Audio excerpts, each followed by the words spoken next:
తమిళ super స్టార్స్లో ఒకరైన అజిత్ 2 నెలల క్రితమే తమిళ ఇండస్ట్రీకి విడాముయార్చి వంటి పెద్ద ఫ్లాప్ని అందించాడు. ఆయన అభిమానులు ఈ సినిమాను చూసి ఎంతో నిరుత్సాహానికి గురయ్యారు.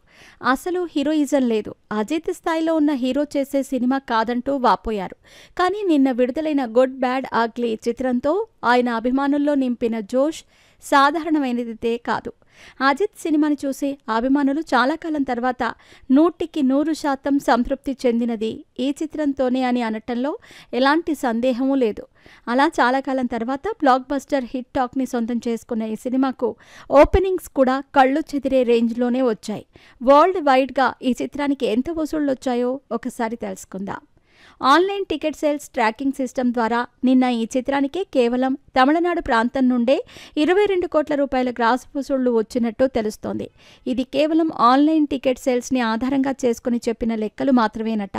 ఆఫ్లైన్ టికెట్ సేల్స్ని కూడా పరిగణలోకి తీసుకుంటే ఈ చిత్రానికి మొదటి రోజున 30 కోట్ల రూపాయలకు పైగా గ్రాస్ వసూళ్లు వచ్చినట్టు చెబుతున్నారు ట్రేడ్ పండితులు.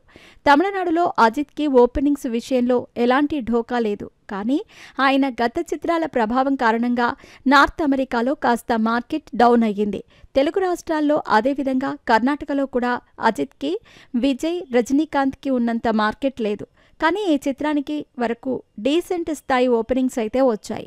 ఓవర్సీస్లోని నార్త్ అమెరికాలో కాస్త తగ్గినప్పటికీ మలేషియా, శ్రీలంక మరియు గల్ఫ్ దేశాల్లో ఈ చిత్రానికి సెన్సేషనల్ ఓపెనింగ్స్ వచ్చాయి. అక్కడి ట్రేడ్ పండితుల సమాచారం ప్రకారం ఈ చిత్రానికి ఓవర్సీస్ నుంచి మొదటి రోజున 30 కోట్ల రూపాయల గ్రాస్ వసూళ్లు వచ్చాయట. ఇక తెలుగు రాష్ట్రాల్లో ఈ చిత్రానికి 2,50 లక్షల రూపాయల గ్రాస్ వసూళ్లు వచ్చాయి. ఇది విడాముయార్చి ఓపెనింగ్స్కి డబుల్ అనే చెప్పవచ్చు. అడ్వాన్స్ బుకింగ్స్ ద్వారా అమ్ముడుపోయిన టికెట్స్ గురించి కాసేపు పక్కన పెడితే నిన్న బుక్ మై షోలో జరిగిన లైవ్ టికెట్ సేల్స్ దాదాపుగా 3,55,000 ఉన్నాయి.